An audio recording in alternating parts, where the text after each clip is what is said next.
I'm the Section 4 interpreter, and we're going to go over the New York State Girls Basketball Officials Association new rules. First one is for the officials, don't worry about that. Second one, option to advance. This is the second year we've done this. The only change now is that we can also put the ball in play on the opposite side of the 28-foot mark in the front court. So we have, in the last minute of play, for example, we have a rebound that has not been advanced. We have a timeout by the team in possession. Right? The officials are going to come to you and they're going to ask you, full or 30, would you like to advance? And we have to have an answer before we go to the table. Before we go to the table. If we don't have an answer before we go to the table, there will be no advancement. All right, so just have a general, well, have a better than a general, have an idea of whether or not you want to advance the ball. All right? And as I said before, if you have any questions, just yell them out. We'll go for it, it's fine. All right? Coaching box, yes? Do you have to decide at that point what side you want? You know what, do you have to decide what side you want? Okay, yes you do. It's a good question, because I haven't heard that. Normally yes, it's right in front of your bench. Right, but the change this year is you can have right in front of your bench or the opposite side. So you'll tell them, yes, over there, yes, right here, stuff like that. Thanks.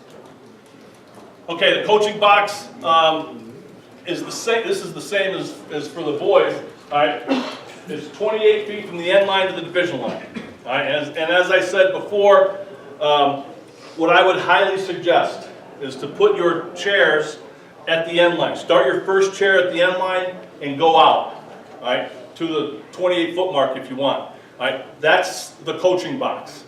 The coaching box in New York State has been 28 feet for a long time, but in a lot of states it's not. A lot of states it was 14 feet right in the middle. All right, now they've extended it to 28 feet. Some states have the seatbelt rule. All right, some states have where you can't stand up, can't get up off the chair, stuff like that, which I don't know how they do that. Volleyball, apparently, if you even look wrong, you get something. All right, but so 28 feet. However, all of the agencies have really stressed that they want the coaches in that box. All right. So you can see the middle, when clearly and completely outside the coaching box, not engaged in sporting behavior, the coach is to be warned. All right. So we are going to have a warning. We are going to stop the game, and we are going to go to the table, and we're going to say, you know, warning on the coach being out of the coach's box, and we're going to tell our partners.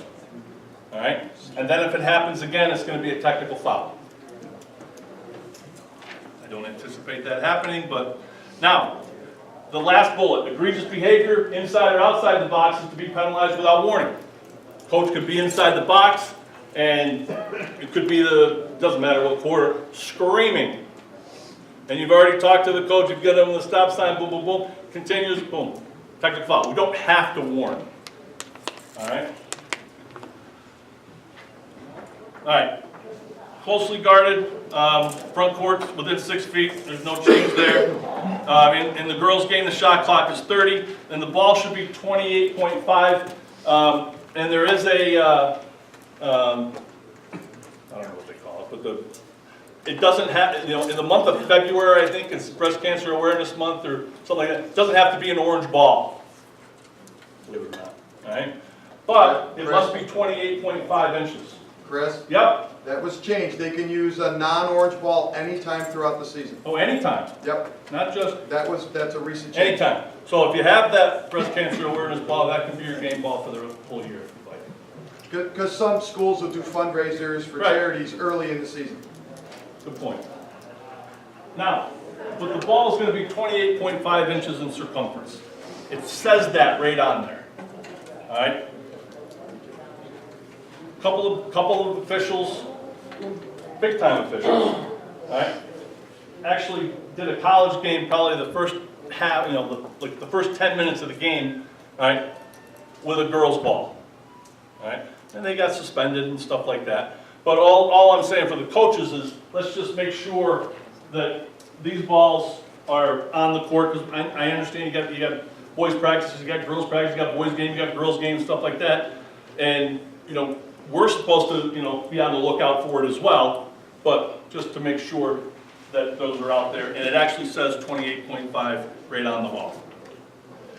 Okay, 4 and 2, 460s, 230s, they can be used anytime, all right? Any unused timeouts carry over into overtime, and if it goes overtime, you get one additional 30-second timeout, all right?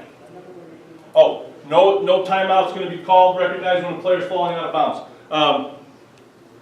Kid makes a great play, hops up, he's up in the air. A couple years ago, I would have done it myself, all right? And timeout, we can't give them. We can't call that timeout. They have to be on the floor. They have to be on the floor. All right. Same holds true for backcourt. All right. Makes a great play. Saves the ball. The ball's going to go in the backcourt. She jumps in the front court, and she's in the air, and she calls timeout. We are not supposed to recognize that. All right.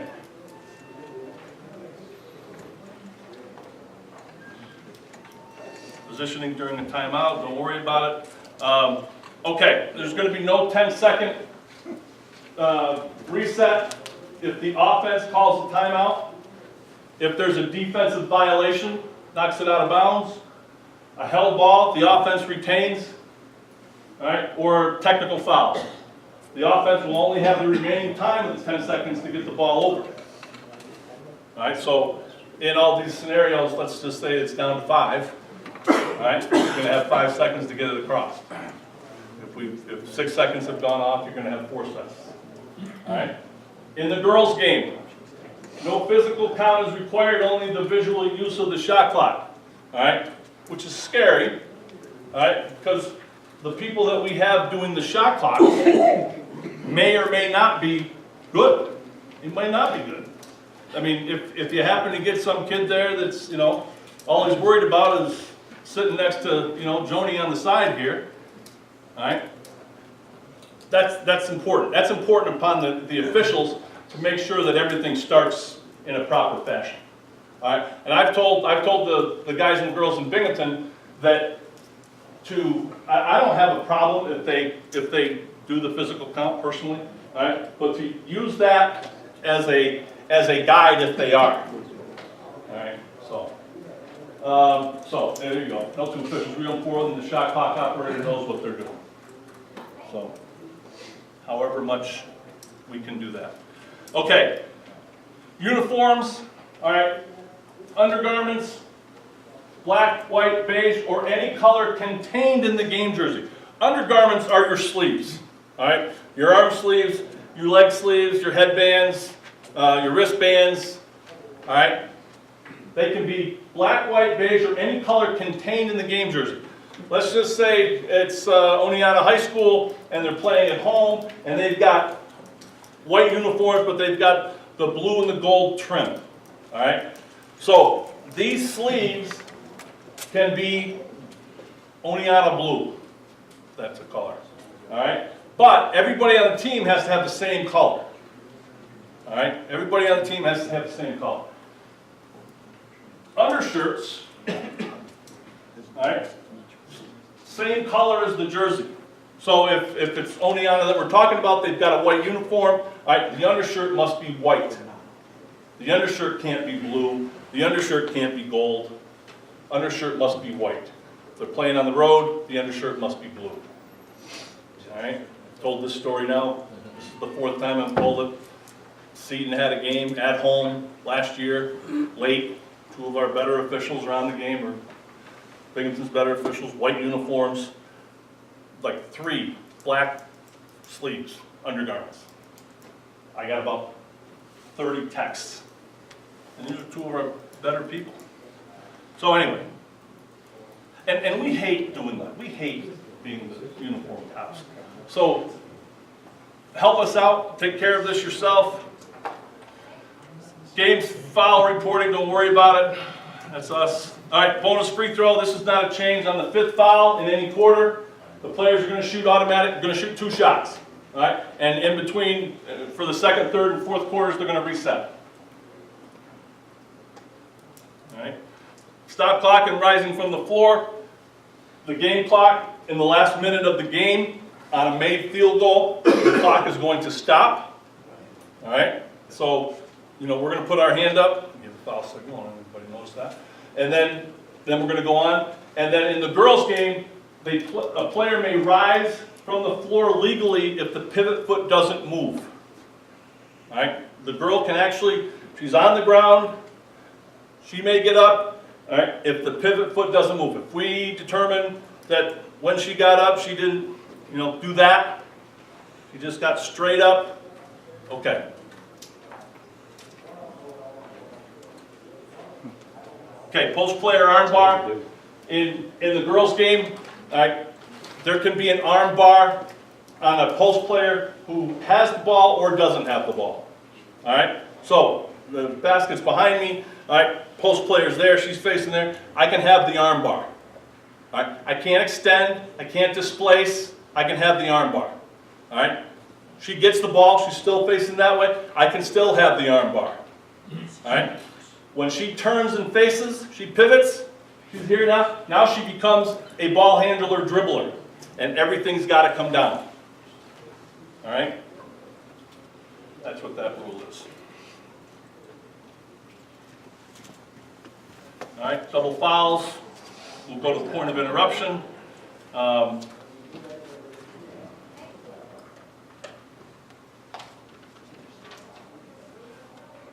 Unsportsmanlike fouls. They've basically taken the name of the flagrant ones. All right. Last year in the girls' game, they were called flagrant ones. Now they're called unsportsmanlike. All right.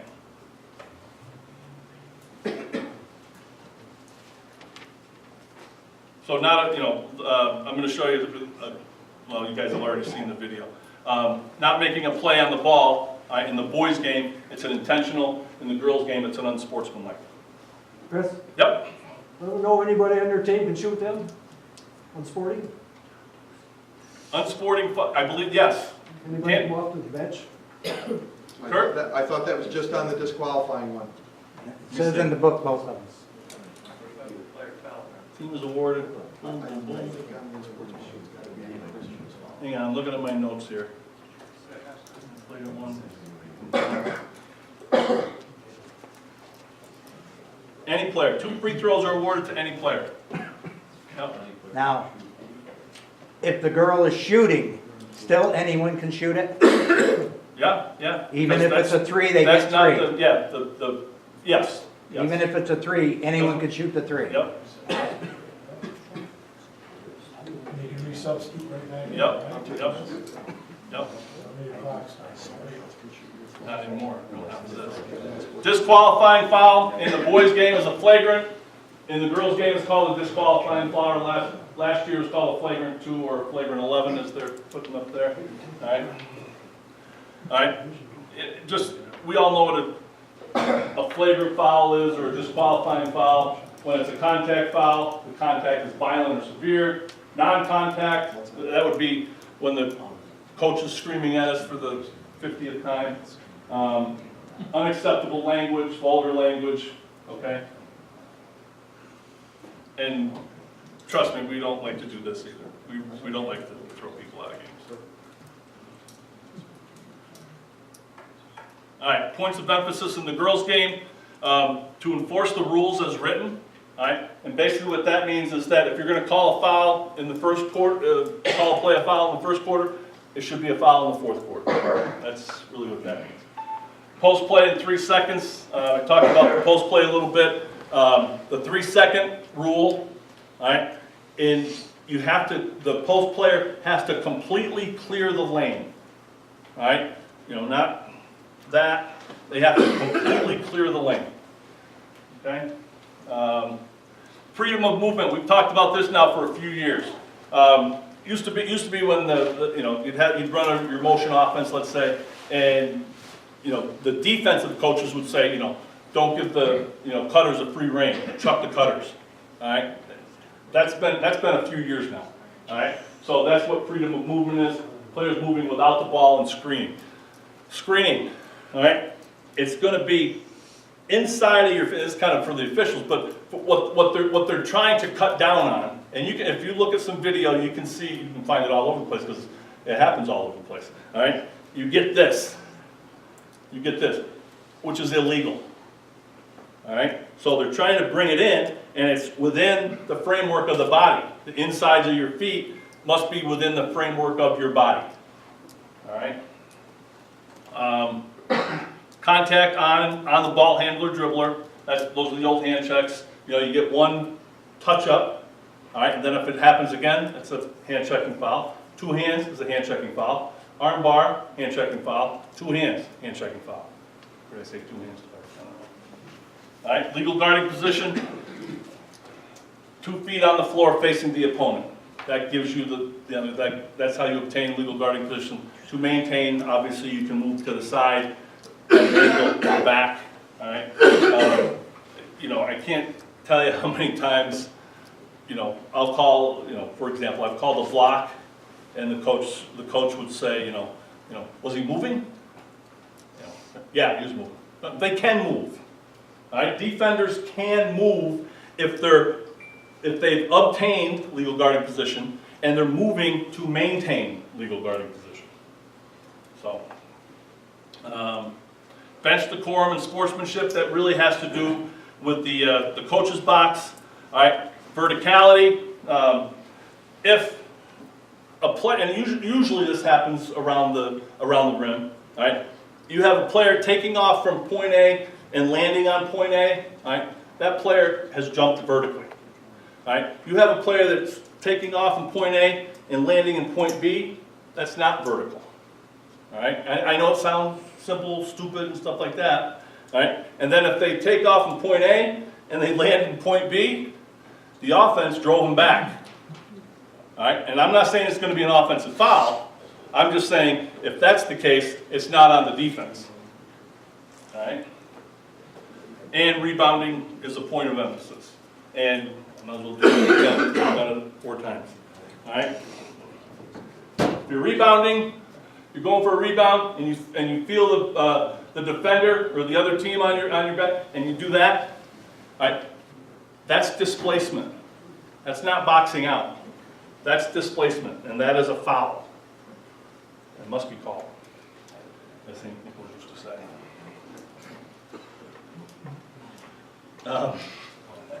Only the old guys got that. All right. Any questions?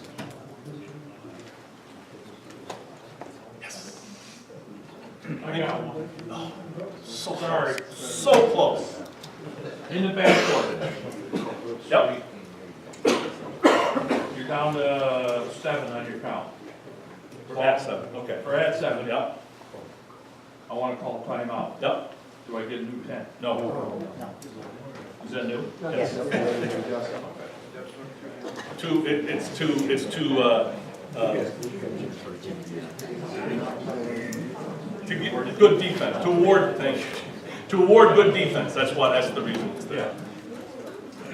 If a player is falling out of bounds but got both feet on the floor Yep. and it's falling, it Yep. calls timeout. Yes. She can get it, Yes. as long as they're not in the air. Correct. Okay, same thing backcourt. Yes. Okay, thank you very much. Have a great season. Appreciate it. Thank you. All right.